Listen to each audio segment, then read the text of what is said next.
प्रीति जी चंडीगढ़ से। राधे राधे गुरु जी। गुरुदेव, किसी अपने के द्वारा विश्वासघात और दिल को चोट पहुंचाने के बाद मन में एक अजीब सी कड़वाहट भर जाती है उसके प्रति, जिससे उसके साथ जो गलत व्यवहार किया है। अगर हमारे साथ कोई विश्वासघात करता है तो हमने किसी के साथ विश्वासघात किया है। हमारा पक्की बात मान लेना, आप संशय मत करना, क्योंकि अगर हमारे द्वारा कर्म नहीं बिगड़ा है तो हमारे साथ कोई कर्म बिगाड़ नहीं सकता। अवश्य में भोक्तव्यम कृतम कर्म शुभाशुभम, इसीलिए कहा जाता है अपने कर्मों को सुधारो। को न काहू के सुख दुख कर दाता, निज कृत कर्म भोग सुन भ्राता।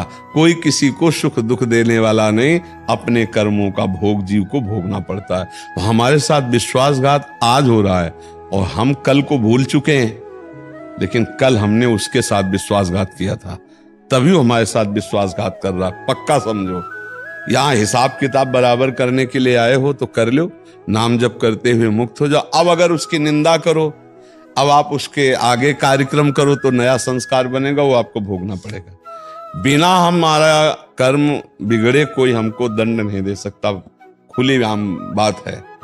अब हमको ज्ञान नहीं, बोले बेमतलब का उत्तर दे दिए, बोले कि तुम्हारे कर्म रहा होगा। अब चूंकि आपको ज्ञान नहीं है ना। अच्छा, अभी इसी जन्म की बात बताओ, 9 महीने माँ के गर्भ में रहे, आपको याद है कुछ? तो कितनी याद है?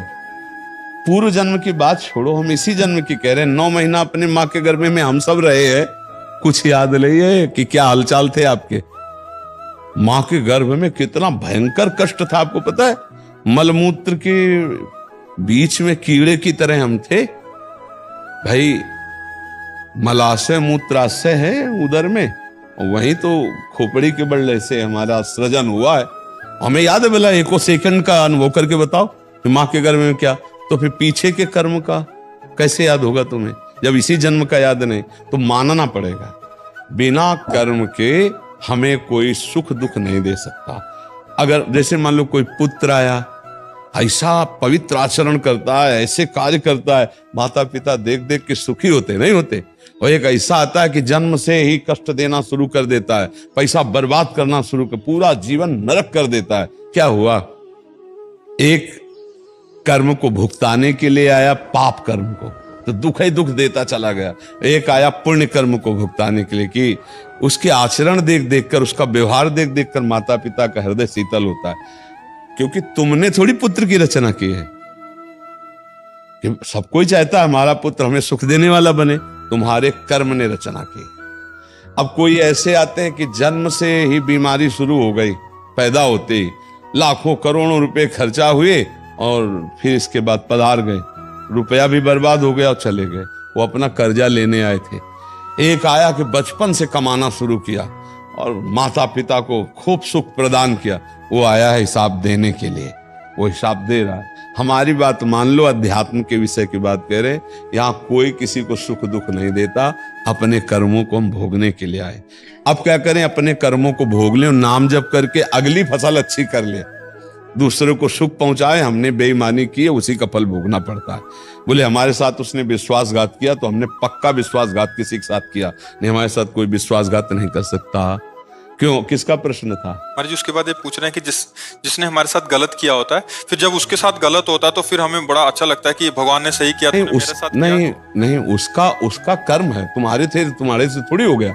तो तुम्हारा बुरा किया तो इसके बाद उसका, अरे तत्काल थोड़ी किसी का दंड मिलता है।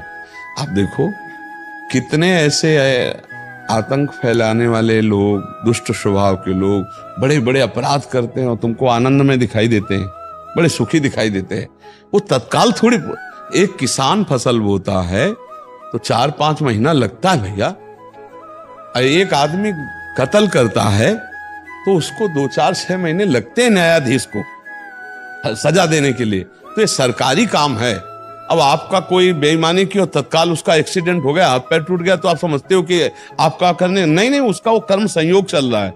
तुम्हारा कर्म संयोग तुमको भुगतना, उसका कर्म संयोग। क्या एक भक्त को ऐसी भावना भी नहीं आनी चाहिए? नहीं करनी चाहिए, नहीं। उसको भगवत प्राप्ति में बाधा होती है, स्वयं के बाधा होती है। जो हमारा अपमान करे, जो हमारे साथ धोखा करे, अगर उसको कष्ट पड़े तो हमें भगवान से प्रार्थना करनी चाहिए, प्रभु उसकी बुद्धि शुद्ध कर दो, उसका मंगल करो नाथ, आप तो मंगल भवन है। तो उससे क्या होगा, उसका मंगल हो कि ना हो, आपका मंगल हो जाएगा। और आपको अच्छा लगा, भोगा ना, तो वो भोगेगा जो भोगेगा। अब आप जो नया कर्म कर रहे हैं ये आपके लिए बहुत महंगा पड़ जाएगा। इन बातों को कोई समझता नहीं ना, ये अध्यात्म का विषय है। उसको बड़ा सुख मिलता है कि देखा ना अपने कर्म का फल भोगा। और आप ये जो अब नवीन आपका चिंतन बन रहा है, दूसरे के प्रति द्रोह बन रहा है, द्वेष बन रहा है, ये आपको जलाएगा। इसलिए बहुत संभल के देखो, हम यहाँ आए मुक्त होने के लिए, ना हम यहाँ किसी का कर्जा लेंगे, ना किसी से किसी को कर्जा देंगे, ना हम कुछ यहाँ किसी से द्वेष करेंगे, ना किसी से मित्रता करेंगे। बचा के अपने आप को निकाल लो, वही जीवन मुक्त हो जाना है। अब ये कर्म फंसाता रहता है जीव, तो आगे जन्म फिर लेना पड़ेगा। पुनरपि जननम पुनरपि मरणम पुनरपि जननी जठरे शयनम। एक का खेल हो रहा है, दूसरा नहीं है। एक ही हम ये बात करें तभी सवाल हल होगा, जब आप याद रखोगे सूत्र की एक है, एको ब्रह्म द्वितीयो नास्ति। वही है, वही है, वही है। अब हमारे साथ जो भी बर्ताव कर रहा है वही परमात्मा कर रहा है, क्योंकि हमने ऐसे कर्म किए हैं, तो उस काम को भोगाने के लिए वो विविध रूप रख रहा है। सच्ची मानिए वही है, बहुत कृपालु है, बहुत कृपालु है। जो भी वो कर रहा है हमारा परम मंगल कर रहा है। हमें दूसरे भाव में आकर के अमंगल मनाना, हम अपने प्रभु का अमंगल सोच रहे हैं, हमारे ही प्रभु उसके अंदर बैठे हुए हैं। अच्छा, प्रभु निकल जाए तो शरीर बेकार हो गया, तो हम अपने ही प्रभु के लिए तो सोच रहे कि अच्छा बुरा है, भोगे। अरे वो प्रभु की फिर आराधना क्या करना अगर दूसरे के लिए बुरा सोचे। प्रहलाद जी को जब भगवान प्रसन्न हुए तो प्रहलाद जी के हृदय में एक दुख था।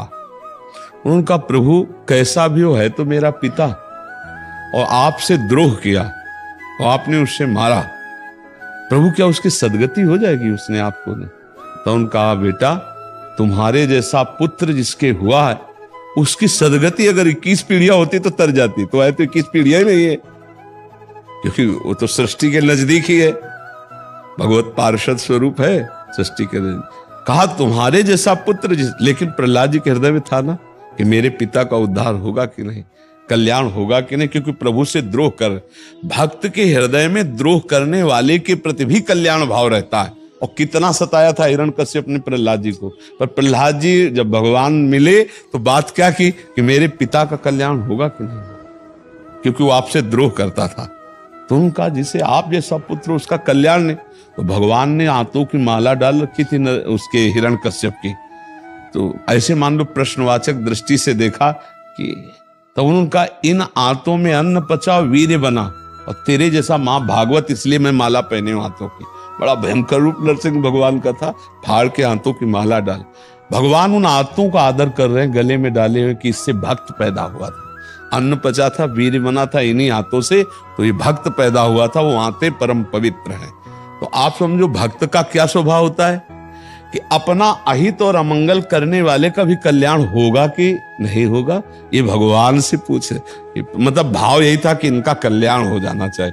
तो हमको वही करना जो अपने गुरुजन बड़े भगत जन करते चले आ रहे कि जो हमारा अपमान करत जे अनसहन निंदक तीनों पे अनुग्रह करे। भगवान इसको कभी दुख ना हो, गलती है उसकी, आप बुद्धि शुद्ध कर दो, आप बड़े हो, ज्ञान समुद्र हो, क्षमा कर दो नाथ, उसका मंगल हो। ऐसा भक्तों को पाया गया स्वभाव, तभी भगवान उनके अधीन हो गए। ऐसा नहीं पाया गया कि आप कष्ट भोगो, और भोगते हुए कष्ट देखकर वो भक्त के हृदय में दुख होता है। पर दुख द्रवई सुसंत पुनीता, अरे भगवान इसको क्यों कष्ट मिल गया।